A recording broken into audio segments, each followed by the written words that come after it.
All right, Jessica. Yes. Jessica, where are you from? Where'd you grow up? Carson, California. Yeah. Southern suburb of LA. Yeah. So until I was like 14, and then I went to Long Beach. Nearby. And tell me about your family. Well, um, I'm not very close to any of my family members at all. My mom. I left my mom's side when I was 12 years old. Um, she was a single parent and worked all the time was working, and after work she'd have boyfriends' houses that she went to for days at a time.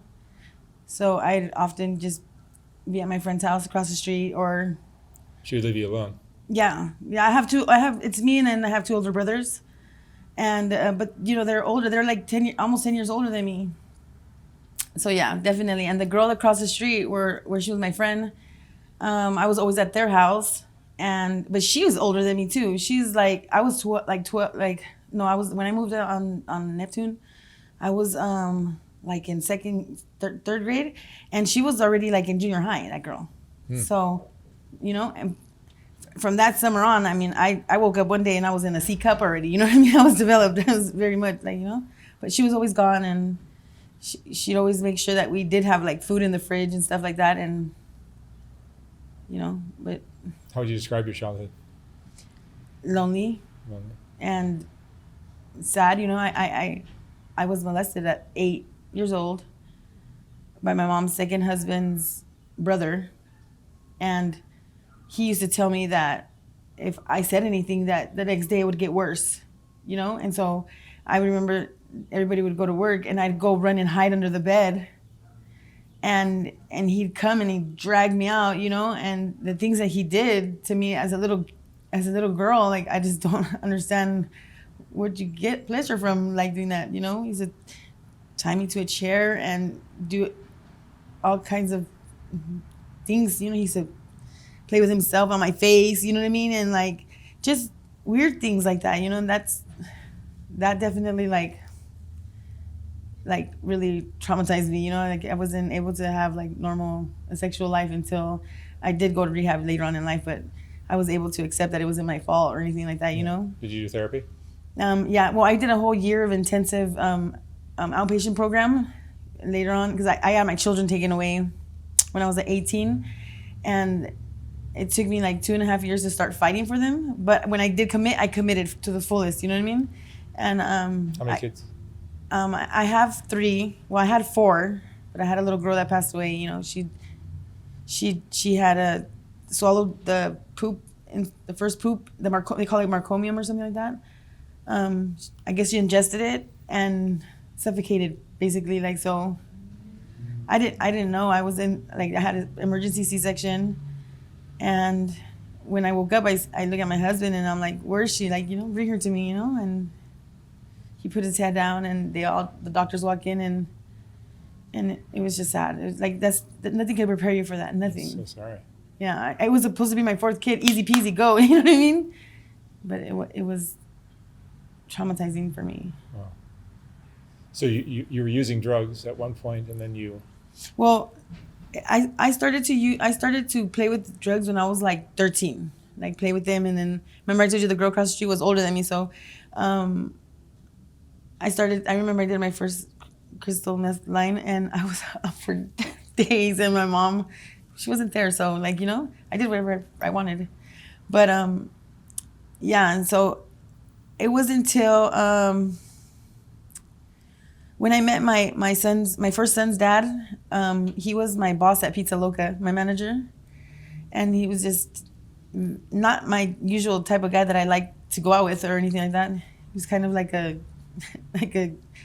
gangsterish. I believe it or not, I didn't look at that kind of guys first, but we hung out after work. We drank a little bit, a couple nights, and then one night he took me home, and basically like he fell in love with me like instantly, like and I kind of was just I was not prepared for that type of life, to be settled down. I was only 17 at that time, and at this time I used to get high with my mom. Actually, I used to get high. I moved to Long Beach with my brother, and then I used to get in a fight with my brother, and he kicked me out, and I go with my mom's house with her third husband, And we all got high together, me, my mom, and him, and that was bad. But anyways, this guy kind of kept me away from that. You know what I mean? And I would couldn't take it anymore, and I would run back to my mom's house, you know, and he'd come after 3 days and come pick me up. But I soon found out that he had a heart condition, and that it was serious, and we were in and out of the hospitals, you know, and so he took a lot of medicine, and I was like, what the? He take eight different medicines, and I didn't understand. Like, you know, he was only 19 years old, and this poor guy, he like in and out of the hospital, like I said. And then one day he's like, go find out like what's going on. I want to go home. And I go and come back, and he's on his knee, like proposing to me, like, you know, and asked me to marry him. And I was 17. I was going to get married in April when I turned 18 with him. And he actually died in March when I was 3 months pregnant from his kid. Yeah. I remember the day that I told him that I was pregnant. He cried tears of joy. Like, no, I've never seen a man cry before. Tears, like big crocodile tears. Like, he thought he couldn't have any kids because all the meds he took, you know. But one day at the hospital here in downtown LA, like, he's talking to me like he knows he's gonna go, and I'm just like, I'll see you tomorrow. Like, you know, like all the other times we were in the hospital. And he's, I'm gonna always be with you and the baby, and don't worry, and you've given me the best joy in my life, you know, like. And I take off, and I get to my mom's, and not even an hour there, my mom had a candle. They call it veladoras, like the Mexican long candles, and it shut off. My mom says that's what she said. That's what she says. But then shortly after that, the phone started to ring, and it was his family telling me that he died. So basically, like, I later on had a dream with him, and he told me that he was waiting for me to leave, to let go. You know what I mean? Because he didn't want me to see that. But basically, he poured his life into me with my son. And my son looks identical to him today, you know? And so, yeah. So after I had my son, through my whole pregnancy, actually, I lived with my grandma. My mom used, remember I told you, so I didn't want to be around that. And thank you.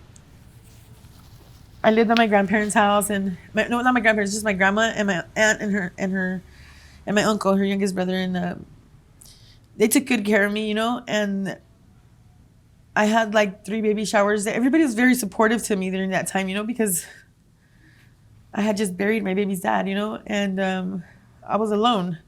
I was 17. I didn't know what to do. Yet alone now, I have to take care of a baby. You know what I mean? I can barely take care of myself.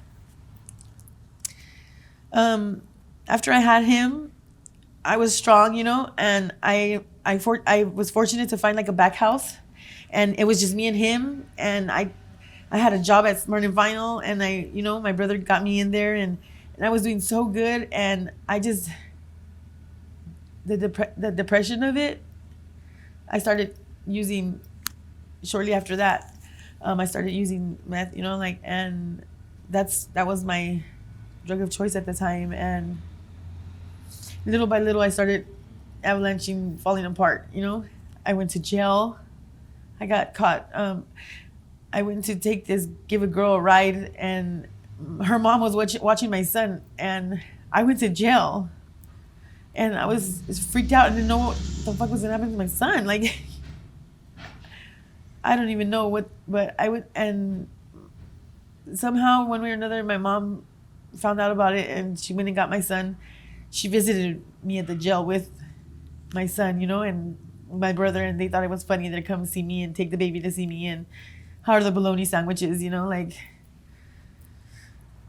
It still didn't stop me from wanting to get high. You know, I continued to get high after that, and I lost the apartment.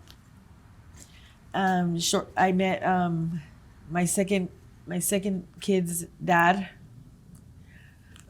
A rebound, I would say. Like, it was really fast, and that relationship lasted a short time, and I got pregnant right away. And he used to lie to me and cheat on me, and And I caught him one time. I don't know, something just, I wanted to go outside to get a gasp of air or whatever in the nighttime. And I see him getting dropped off at the corner by girls.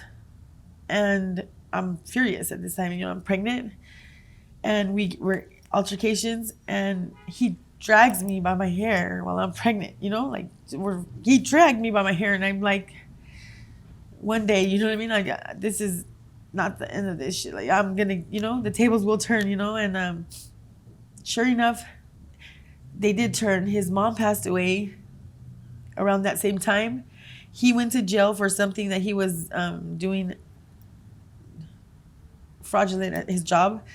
And I had already had the baby after that. And I used to tell him, I'm going to go to the store and leave my 2 kids there and be gone for days. Like, and I knew at this time he was on house arrest, and he would chase me, and I would like, you can't, but I don't really think that I loved him like that. You know what I mean? Like, I just felt that he filled that void for a little bit, you know? But once he did that to me, dragged me by my hair, never again did I respect him again. And that soon came to an end too. And I had met my 3rd kid's dad, but I didn't just meet him. I knew him from high school, and I ran into him in the streets, and we hung out, and we were hanging out, and I get the call from my family members that DCFS came and took my kids, you know? And I show up to the building, DCFS building, and my baby's dad is there, and he sees who I get dropped off with. And I remember that day so clear. He spat in my face, calling me all kinds of names, and it was horrible. Anyways, during that time, it was the best thing that could have happened to my kids. Because at that time, I wasn't, it just takes a lot out of a woman to say that she wasn't doing her job, you know what I mean? And I wasn't doing my job. Getting taken away from me was the best thing that could have happened to them, because now they're being taken care of, now they're being loved. And basically it took me 2.5 years to even start fighting for them, which came that time, and I went to a rehab, and just on time, because I was about to lose my rights. And I go to the program and everything, and guess what? I find out I'm pregnant again. And here I am, like, my other 2 kids are not with me. Like, I'm not going to have this baby. Like, I'm in the sober living at this time, and they convinced me to not do my appointment. I don't regret it today, you know. It's my son. I love him. He's here now, you know. But I did that outpatient program for a whole year, got my kids back. And I stayed clean for 10 years behind this. 10 years. That's great. My baby's dad and I both were clean for 10 years. And but that relationship, that 3rd relationship that I had,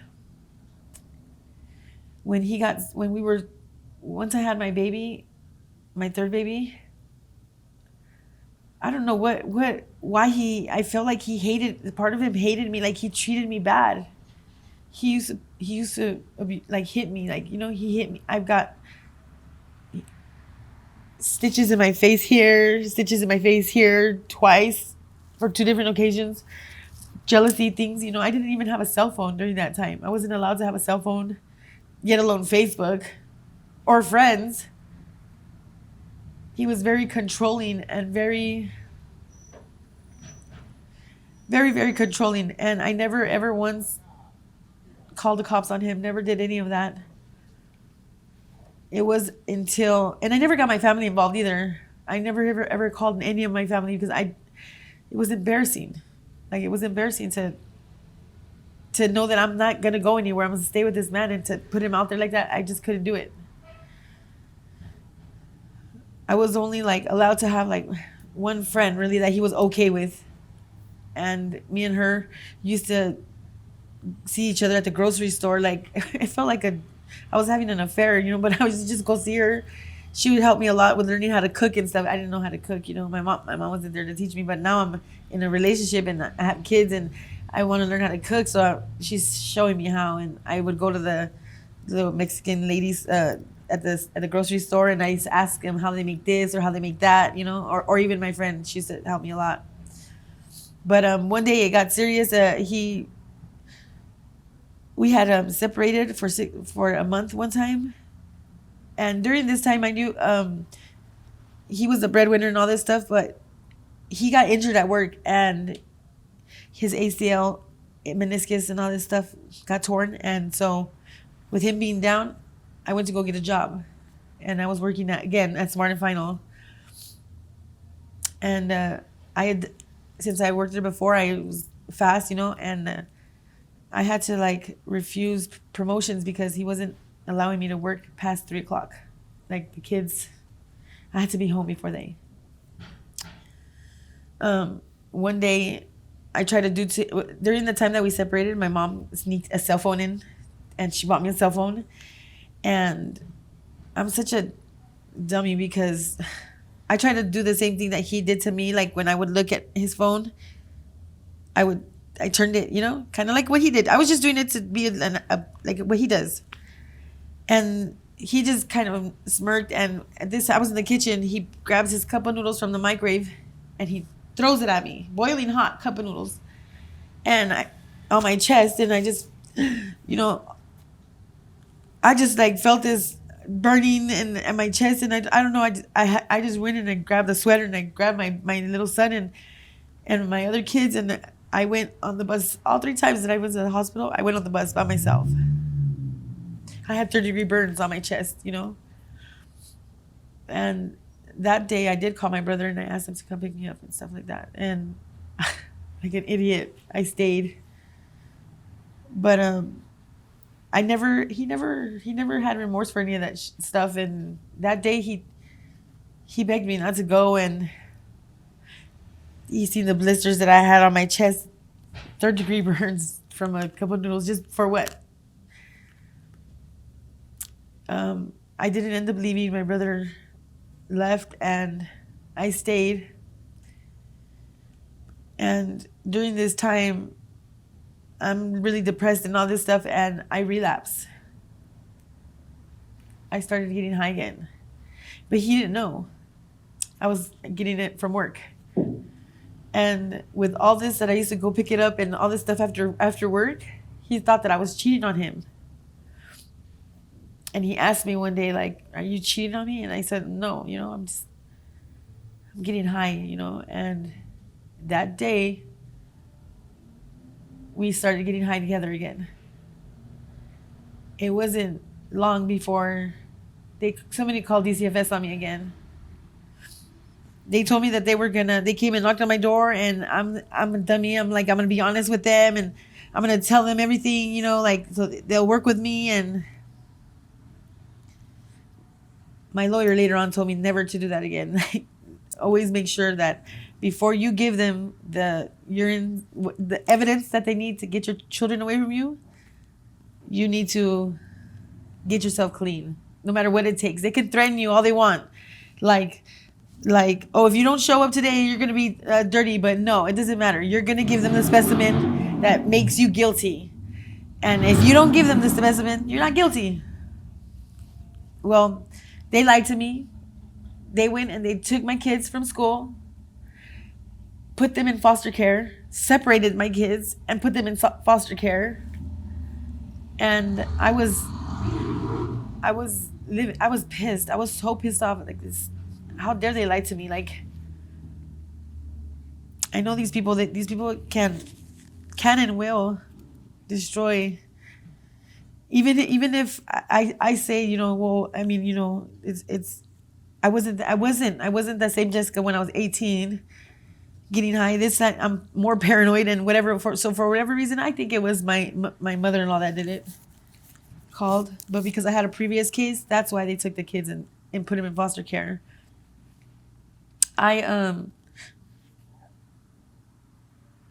I knew what they were looking for. I knew what they wanted.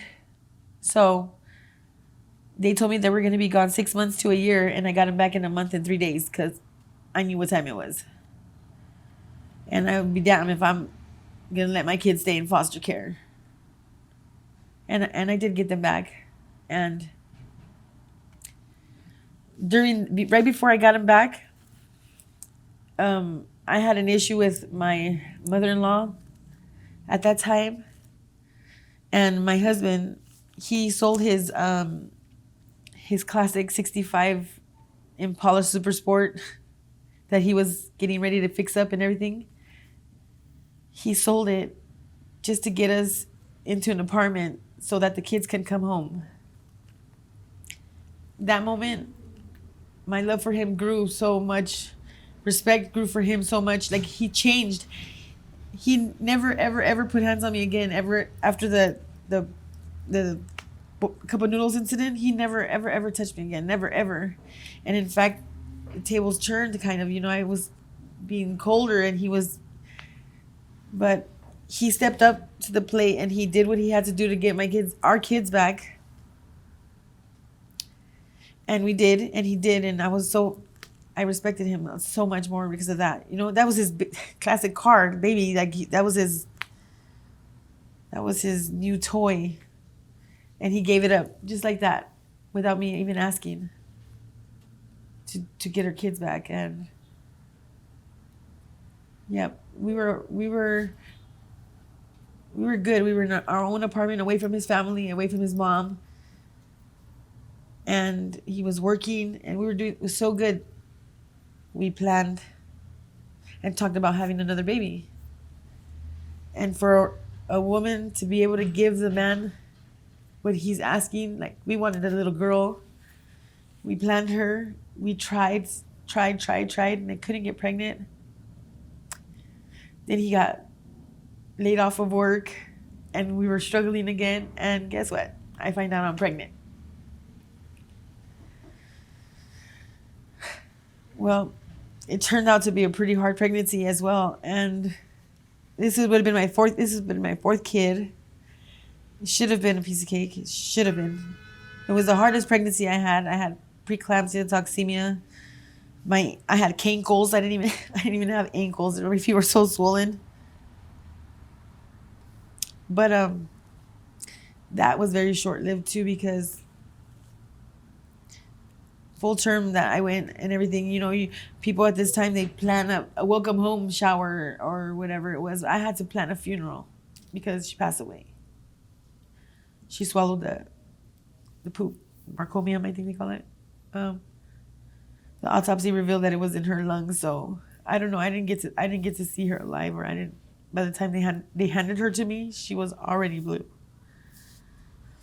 They allowed me and my family to have her in the hospital room an entire day. I couldn't even hold her because it was killing me. Like, I had this bond with this little baby already. And nobody ever tells you about this stuff.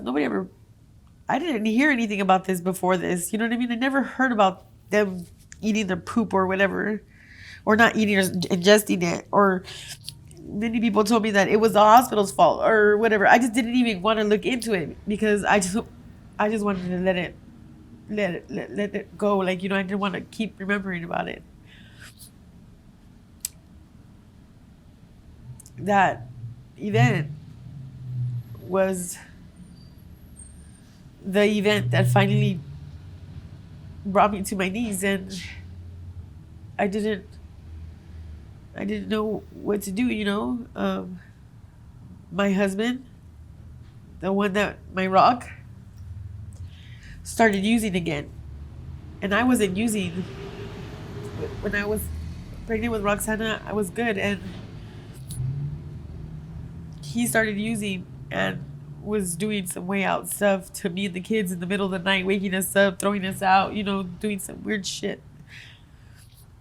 So one day, my son, at the time, he's like 12 or 11, and he says, "Mom, I know how to get us out of here,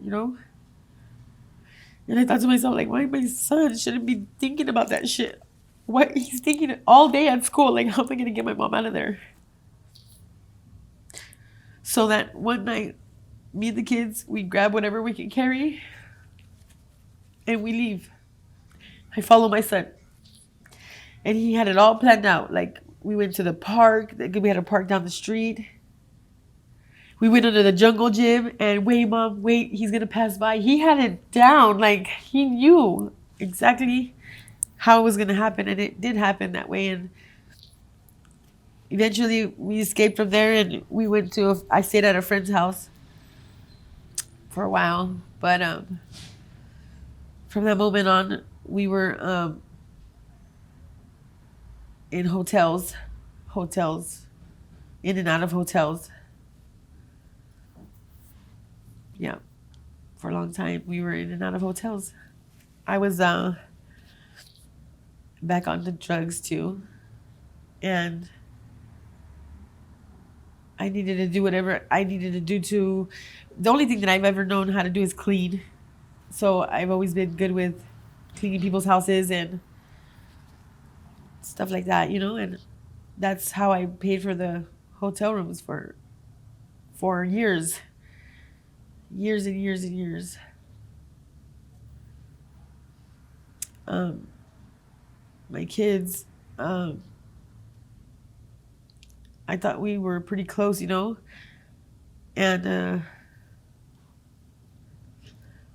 around this whole entire time of my whole entire life, I had a friend. His name was Danny, and he loved me since he met me, but he was 20 years older than me, and 2, I never liked him like that, so I met him because I used to clean his house, and he was always my friend, though. He was there. He was on the side, always watching me go through whatever it is that I was going through, always there, supportive, always there. And he used to tell me all the time, honey, why don't you just let me get you and the kids out of the streets, And so I give in. Finally, this is already like 4 years after Roxana passed away and I left my husband. It was 4 years. And I go with Danny, and me and the kids. Danny got us an apartment first. And he was a contractor. He was my friend since I was like 15 years old anyways. But I lived with him a year and a half. And then he died right in front of me.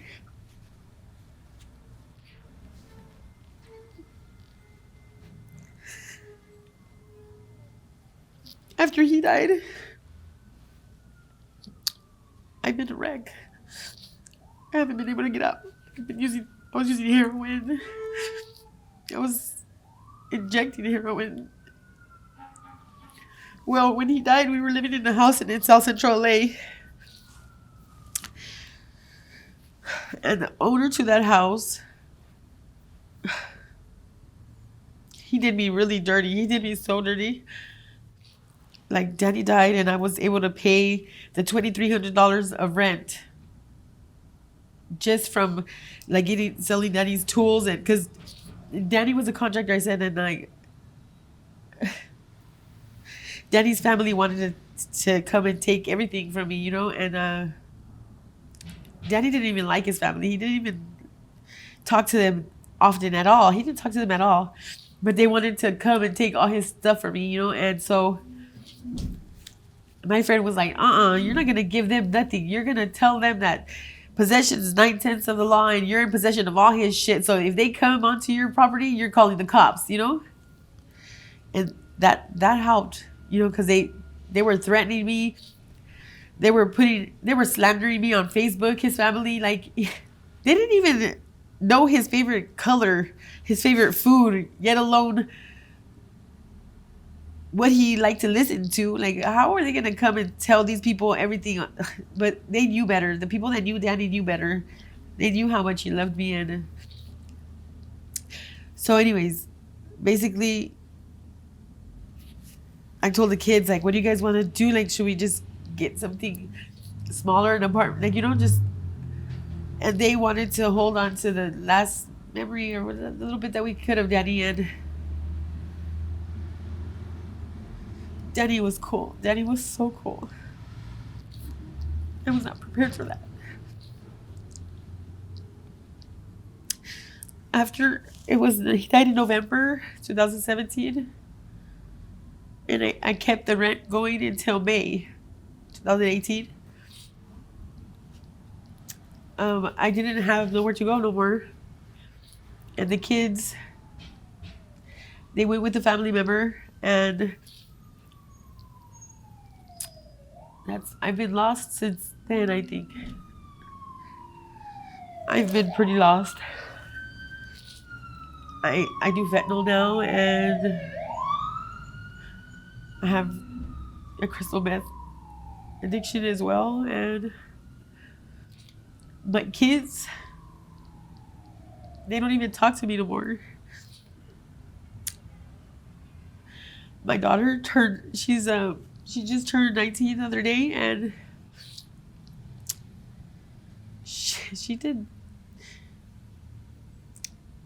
left my mom's side because she was staying with my mom, and she's living with a 40-year-old Crip guy. She got jumped into a Crip gang far away. She's in like away from us. She just recently called my mom and told her that I stole $30,000 from her. I don't know where she gets these ideas, but basically my mom already thinks that I'm a piece of shit. But by her telling her this, she thinks that I'm the worst of the worst. And my oldest son is in Colorado. I think I'm gonna be a grandma already. He got his girlfriend pregnant.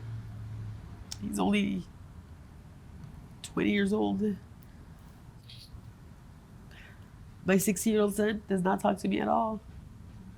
In fact, my ex, he's sober now. He's been sober, I think, like 2 years. He stays with him, and I only wish, I gave that man so many years of my life too, and during this time in between, somewhere all there, I ended up in jail. My first time in the county for 30 days, and every day of those 30 days I cried. Trust and believe it, that's not a place for me. But when I got out of jail, I got served with divorce papers from my mom. My mom gave them to me. And I'm not going to sign this. She's like, you don't have to in the state of California. You're officially divorced once you got the paperwork, The man that I forgave him time and time again. I always kind of figured that we were going to end up back together, but he couldn't even give me the respect to talk to me, a conversation. Talk to me about the divorce. Anyways, he doesn't talk to me much, so I don't talk to anybody, hardly. My family. Where do you stay now? In my car. I stay in my car. In different places, I do have some friends' houses that let me go and take a shower and whatnot. You know what?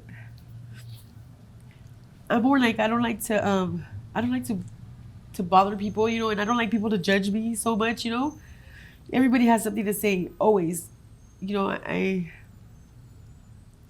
not my fault that I was not born ugly, you know what I mean? I get judged a lot, and I get shit talked about, and nobody really knows me. Nobody knows what I really try to do. Nobody sees that I have my own fluff and fold delivery service, that I'm trying to start my own teeth bleed business too, which my fluff and fold company is called Just Clean with a K, and then my bleed business is Just Bling. So I'm trying to I'm not just trying to give up, you know what I mean? I'm not just trying to roll over and give up. I am trying to. I know that I won't get blessed probably until I am clean, you know. But it is coming. I feel it. It doesn't do nothing for me anymore. But I feel really depressed. And depression is a motherfucker, for real. It really is. And when you're alone, it's not good. Thoughts are not good. No. Especially sitting in your car all day. If I don't have work, yes, I do stay in my car all day. But if I have things to do, I'll be doing my things, you know. Gas is expensive. Like, you know, I don't have like no sugar daddies or nothing like that. I don't have that. And I'm a very proudful person, so like I can't panhandle. I can't not shooting on anybody who does, but I've always been able to, you know, even to my the people that I get the drugs from, like, you know, I've always offered to clean, do their laundry, like, you know, like I've always said I got a brain, I don't gotta give brain to get what I want, you know. Again, not shooting on anyone who does, but that's just not who I am. I've been single, like single since I've never been single since I was 17 years old. Never until it's been about. Well, Danny died in 2017, and then I started seeing somebody like about a year after. I don't even want to get started on that guy. I learned what a narcissist was. And he did some really, really messed up stuff to me. And I tell these sometimes that I meet, you know, guys don't want to love me. They don't want to take care of me. They just want to fuck me. You know what I mean? That's all they want to do. Like, it sucks. Because I could turn heads anywhere I go. But they just want me for a couple of hours. And I know that. And that sucks. I'm not young and dumb anymore. I don't fall for it. I know it now, and I used to fall for this shit all the time. Like, you know, not anymore. I have been speaking to someone, but it's a just slow thing, and he's far, and I don't think that I don't have nothing to offer right now. I want to get better, you know? What's your plan now?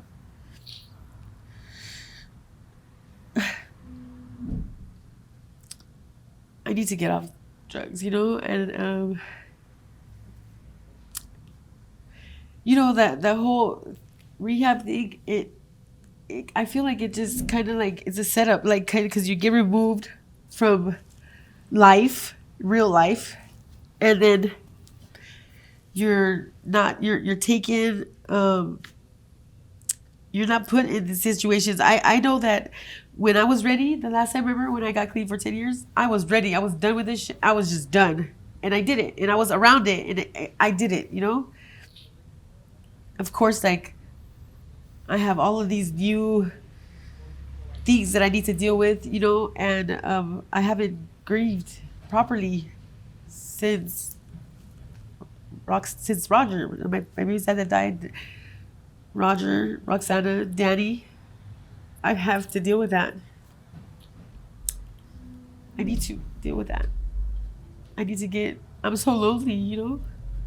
It's very lonely. It's hard to not want to believe everything that everybody tells you. Because believe me, I've heard some stories just to try to get into my pants. Yeah.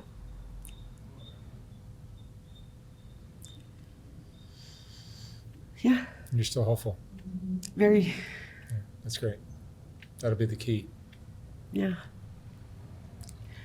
I see my daughter, and I'm afraid that she's with, it reminded me, one of the videos that you had, like, it reminded me because the girl got the guy's name tattooed on her face, right? And I was like, being nosy on my daughter's Instagram page, and she got this 44-year-old man's name on her face, but he says he's not pimping her out. And I'm afraid that that's what's happening. I don't know. She's always calling my family for money. I don't understand. I know that I need to get right so I can find them, my kids, a home that they can always go home to, because Lord knows I don't have that. I don't have a home that I could just, oh, I got in a fight over here, let me go home to mom. You know what I mean? I never know. Yeah, the drugs have derailed everything for you. Yeah, but dude, just like I can't even get out anymore. Like, you know what I mean? I pay a lot of money for this stuff, and it's like, that makes me even more depressed, to be honest with you. I am like probably at my wits' ends already. Like, Is this your lowest point right now? Yeah, pretty much. Like, because I don't. Remember I told you I'm talking to somebody. Like, I don't. He doesn't know about this shit that I do. Like, it's embarrassing to me. I don't have nothing to offer. So sometimes I just, oh, I'm working. You know what I mean? Like, it's just, I wish I could be a little bit more. I know I can. I just got to do it. I can't plan this shit. I just got to do it. It's hard. No, I got to stop saying that. It's hard because I set myself up for that. You can do it. Yeah. I hope so, because You certainly don't look like a drug addict. I don't. No, not at all. For many years I've been. Yeah. I used to slam heroin. Bad. You'd never know it. I wanted to fix and not wake up. You know what I mean? Depression tells you things like, Well, you've been through a lot. You've been through some really tough things. So depression isn't a surprising reaction to that. Yeah, but people need to realize that, like, tough love doesn't work for everybody. 1, 2, sometimes little things like a phone call to make sure I'm okay, that makes me feel good, makes me feel like I'm thought about, needed, wanted. That goes a long way. I don't get no calls. I don't even know why I pay phone bill. Yeah. All right. Jessica, thank you so much for sharing your story. Thank you for having me. I hope you stay strong and can break away from this. I will. I do need to. I know. Maybe. You can do it. Yeah. You can do it. I'm hopeful, Yeah. All right. Thank you very much. You're welcome.